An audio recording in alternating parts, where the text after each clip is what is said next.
Hola chicos de cuarto de secundaria. Bien, nos volvemos a encontrar muchachos, definitivamente para empezar nuestro repaso previo. Ya estamos en la antesala del proceso de evaluación para este primer bimestre 2020. Muchachos, en sí el procedimiento va a ser puntual, específico, en base a todos los contenidos que tú ya has recibido en estas semanas. Las preguntas van a ser sencillas, en sí las preguntas son de dos tipos.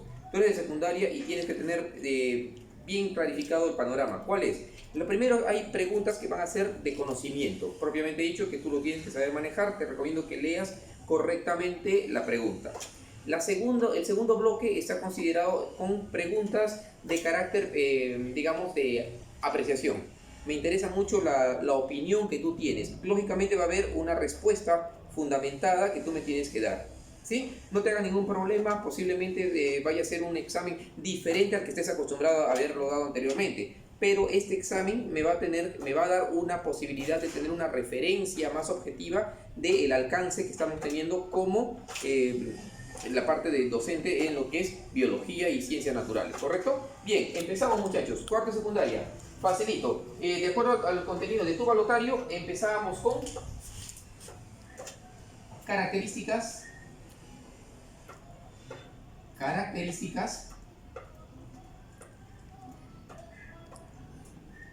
de los seres vivos, ¿ya?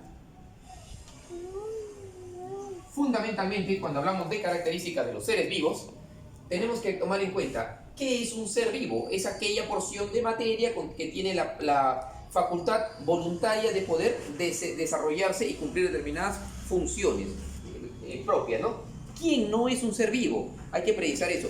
Quienes no son seres vivos están agrupados dentro de los virus, ¿ya? Hay que tomar en cuenta que eso es una pregunta inclusive que la puedes tocar en un examen de admisión. Bien, dentro de las características de los seres vivos, aquí vamos a mencionar la primera, ¿no? Que es la organización compleja. Esta es una pregunta que siempre se va a repetir muchas veces en los diferentes grados, se va a repetir inclusive en las academias, se repite en los exámenes de admisión. Cuando hablo de organización compleja, había tres niveles. Primero, el nivel, digamos, químico, ¿no? Y el nivel químico, ¿cómo se desagregaba? Acordémonos, se desagregaba la materia viva, se desagregaba en átomos, luego de átomos se volvían, ¿qué cosa? Moléculas, ¿sí? Luego de moléculas, ¿qué se volvían? Se volvían macromoléculas.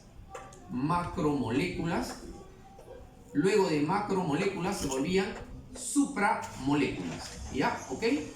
Supramoléculas. Hasta ahí este nivel con estos cuatro segmentos se llamaba nivel químico. Estas supramoléculas al final se iban a transformar ¿en quién? Se iban a transformar en una célula, ¿correcto? Una célula. Esa célula, el conjunto de células se transformaba en un tejido. El conjunto de tejidos se transformaba en un órgano. El conjunto de órganos se transformaba en aparatos y sistemas. Y definitivamente el conjunto de sistemas nos iba a dar un individuo. ¿Sí? Un individuo. Varios individuos de una misma especie nos iban a dar, por ejemplo, una población. Y si interactuaban varias poblaciones, lógicamente diversas especies, ahí estamos hablando de una comunidad. Y el conjunto de varias comunidades, un ecosistema, ¿ok? Un ecosistema, ¿no? Una biosfera, ¿no? Entonces, ¿cómo se estaba dando la organización compleja de un ser vivo como primera característica? En tres niveles. En el primer nivel era el nivel sin vida, o también llamado nivel químico. Acuérdate, de los tres niveles, el nivel químico. El segundo nivel, el nivel celular o biológico también se le llamaba. Y en el tercer nivel era considerado el nivel ecológico, ¿ya? Ecológico. Por ejemplo, yo te puedo decir, ¿cuál de los siguientes subniveles no pertenece al nivel biológico? Yo te pongo célula, sistema, órgano, comunidad, tejido. Comunidad, porque pertenece al ecológico, ¿verdad? Si yo te menciono un ratito, doctora. Bien, entonces ya tienes el bosquejo de toda la organización compleja, ¿correcto? Acuérdate, otra preguntita podría ser, ¿las moléculas pertenecen al nivel ecológico? Falso. ¿El ecosistema pertenece al nivel químico? Falso, ¿no? ¿Cuáles pertenecen al nivel químico? Aquí están los 4. ¿Cuál al nivel biológico? Acá están los 4. Al nivel ecológico, acá están los 4. Otra característica fundamental dentro de las características para ustedes, cuarto de secundaria, la reproducción. Acuérdate, cuando hablamos de reproducción, fundamentalmente, la reproducción es de dos tipos. La reproducción asexual, que es la mayoritaria, la más abundante, y la sexual, que es la que caracteriza a los organismos evolucionados. Si hablo de asexual, estamos hablando fundamentalmente ¿de quién?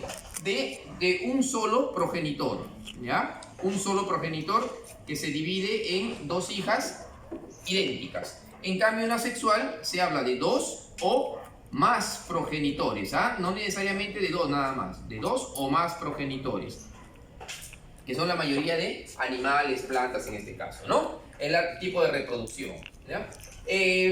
Fundamentalmente, cuando tenemos que hablar también del metabolismo, ¿ya? Dos tipos más acá tenemos que mencionar. Tenemos que mencionar al metabolismo y a la relación. Si hablo de metabolismo, hablo de nutrición. Y si hablo de nutrición, me tengo que centrar en dos, ¿ya? En los animales y las plantas. En este caso, las plantas, acuérdate, el metabolismo era un señor que tenía dos hijas y una de ellas se llamaba anabolismo. Y anabolismo representaba a las plantas porque realizaba fotosíntesis, ¿ya? Fotosíntesis, característico de todas las plantas u organismos productores. En cambio, tenía otra hija, que era la hija catabolismo. El catabolismo era responsable, en este caso en los consumidores, de realizar el proceso de respiración celular, ¿ya? ¿Ok, jóvenes? Facilito. Y en la relación, lo que me interesa que son dos. La irritabilidad, que es la capacidad de reacción ante un estímulo. El estímulo de la luz, el estímulo de la temperatura, ¿no? Y el otro es la adaptación. Y la adaptación que es, ¿ya? Que es la adecuación de una especie, ¿no? La adecuación de una especie. Por ejemplo, ¿cuál es el ser vivo que se adapta mejor a cualquier condición? Nosotros, el Homo sapiens, ¿no? El hombre se puede adaptar mejor. Estas son las principales características que vamos a ver. Ahora, como ya conocemos algo de las características de los seres vivos, vayamos a ver justamente una parte importante, ¿no? Los bioelementos o biomoléculas, o lo habíamos determinado como bioquímica, ¿no? Cuando hacíamos el estudio, jóvenes, de la bioquímica, nos centrábamos en estudiar a quién, estudiar fundamentalmente a los bioelementos, ¿no? Y los bioelementos estaban diseñados fundamentalmente en bioelementos primarios o biogénicos, ¿no? Biogenésicos también se le llamaba. Dentro de los primarios, y también teníamos a los secundarios. Los principales, facilito. Habíamos hablado que dentro de los primarios estaba el famoso CHON, ¿ya? El CHON.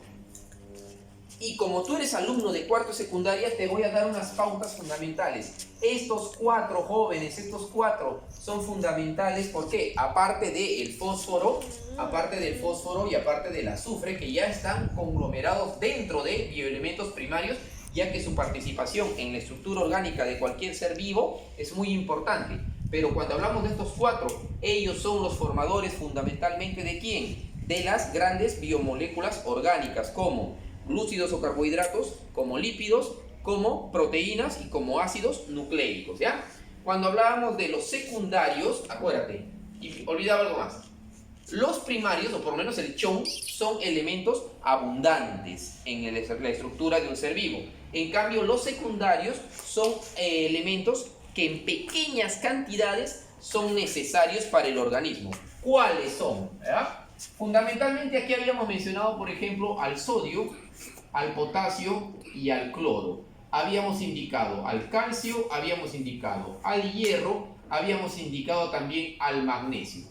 Como queremos darle mayor amplitud a esto, pues también entreguémosle otros. El zinc, ¿correcto? El zinc, el yodo, ¿ya? El yodo. Primero por acá. Sodio, potasio, cloro. ¿De qué se encargaban ellos? Del equilibrio hídrico.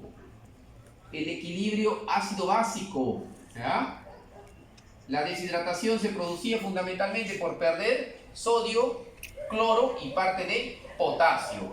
El calcio, muy importante, ¿para qué? Para la formación, de los huesos. El hierro, muy importante, ¿para qué? Para formar algo rojo. No, la sangre no. Para formar la hemoglobina. Entonces, de ahí va saliendo algunas preguntas. A ver, tú solito ve razonando. Siguiente, el magnesio servía ¿para qué? Para formar ¿a quién? Para formar algo verde, a la clorofila. ¿Ya? A la clorofila. El zinc, muy importante el zinc, porque el zinc justamente es un poderoso antioxidante, junto con el magnesio y el calcio también, un poderoso antioxidante y que estimula las células sexuales. El yodo permite ¿qué cosa? Desarrolla una glándula, la glándula tiroides, que justamente evita el bocio, ¿no?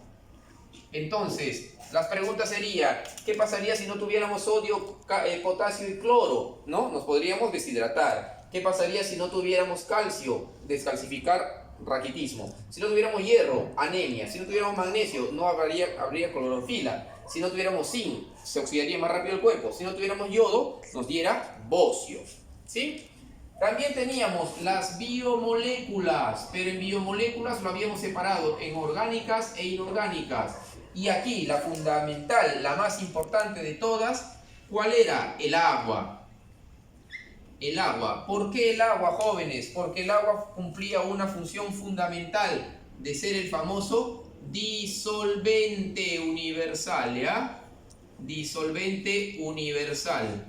Y acuérdate que el agua estaba compuesta por dos elementos. Esta pregunta siempre viene. 2 elementos y 3 átomos. Cuidado acá. Esta es una clave.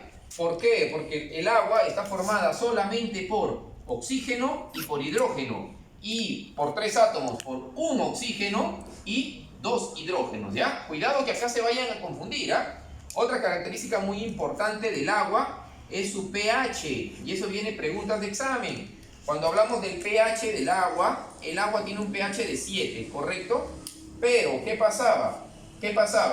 Si el pH es mayor a 7 y el pH es menor de 7. Si el pH era mayor de 7, a eso se llamaba,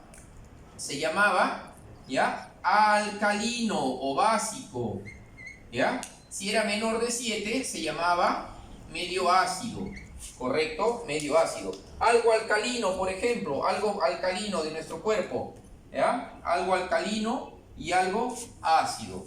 Por ejemplo, ácido, ¿quién es alcalino? Ligeramente alcalino. La sangre es ligeramente alcalina. Tiene 7,4. Algo ácido, el ácido clorhídrico del estómago, ¿sí? La orina también es ligeramente ácida, ¿sí? El sudor incluso. ¿Qué pasaba cuando la sangre, que tenía 7,4, ¿te acuerdas que habíamos hablado de eso? Si la sangre de 7,4 se eleva su pH, eso se llamaba alcalosis. Si la sangre de 7,4 disminuía, eso se llamaba acidosis y podía producir la muerte por descompensación, ¿ya? De pH. Hay que tomar en cuenta mucho eso. En lo que es biomoléculas también, las sales minerales, ya te he explicado. La sal de flúor, por ejemplo, la sal de potasio, la sal de sodio, para el equilibrio hídrico. El oxígeno, muy importante para la función de la respiración. Otro gas, el CO2, también importante para las plantas, para poder hacer de la fotosíntesis. ¿Correcto? Bien, en el segundo bloque vamos a ver más amplio las biomoléculas orgánicas.